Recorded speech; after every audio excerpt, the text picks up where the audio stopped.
The demand for arts and culture have grown up tremendously in the last, especially in the 70s and the 80s. And this is true for any market in all the industrialized countries. Now, because the general population is not increasing as it did in the 50s or 60s, we see a leveling off of the demand.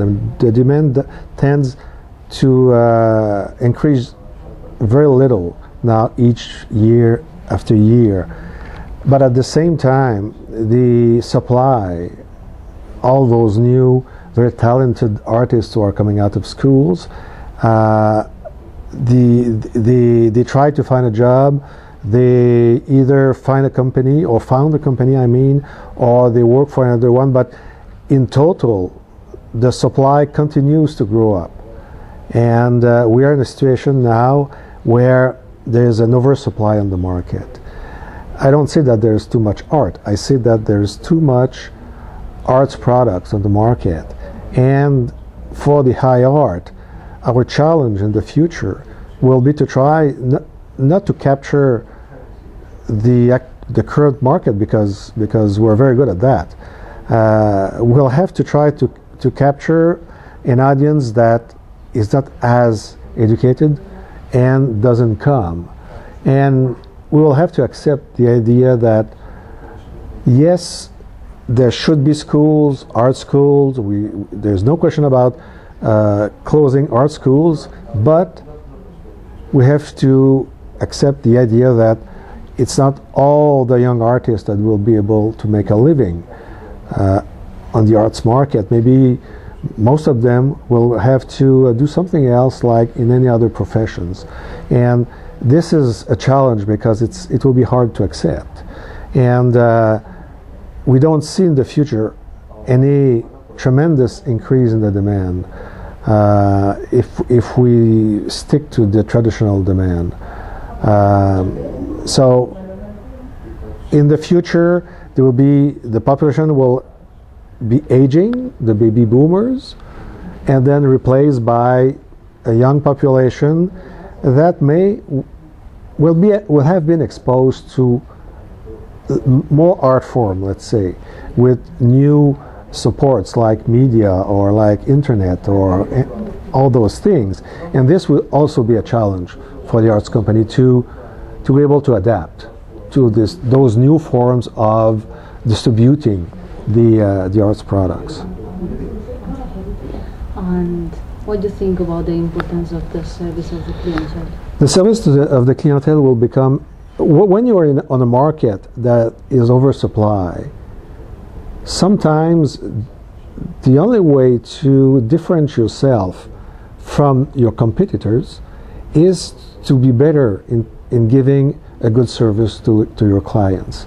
So it's more a question of mentality and of focus.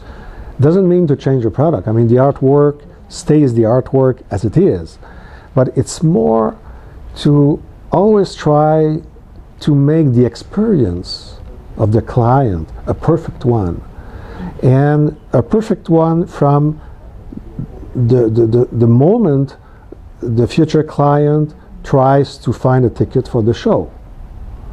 And if you can ease all the process of ticket acquisition, of when you host the person in your theater, people are smiling, everybody say the same thing in the theater, there's no divergent clues or indications. When the atmosphere is pleasant, then the spectator is ready to accept the work of art. So the marketing person and the theater in general have to make sure that this happiness to be there is not compromised by a bad service, by employees that don't know what they're talking about, by employees that are rude, try to ease all the aspects around the work of art so that the consumer will feel welcome and will be in good disposition to be in front of the work of art.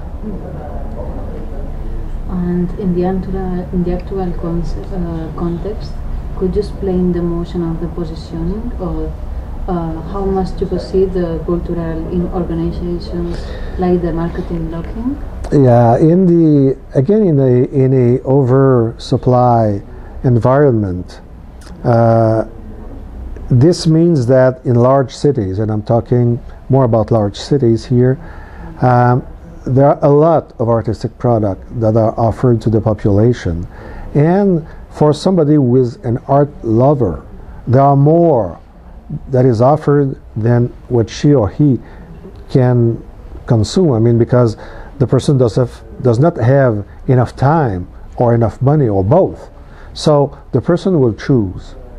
What will be the cues she will use to choose between interesting products? If there is one that stands out and says, this I want to see, absolutely, that's no problem. But most of the time you say, well, I'd like to see this, and this. And I don't have time to see everything. Where will I go? Well, the organization with the best positioning, with the clearer positioning, will be able to have a selling argument that the others don't have, that will be able to put forward what is different in what is offering as an experience, may win the ticket. And if on top of that he's got a perfect service de clientèle, well, he may beat other productions that are as good but not as well positioned in the head of the consumers, and without that level, the quality of the service. So it just means that on an oversupply market, little things may make the difference. And positioning, it's not a little thing, it's a main thing.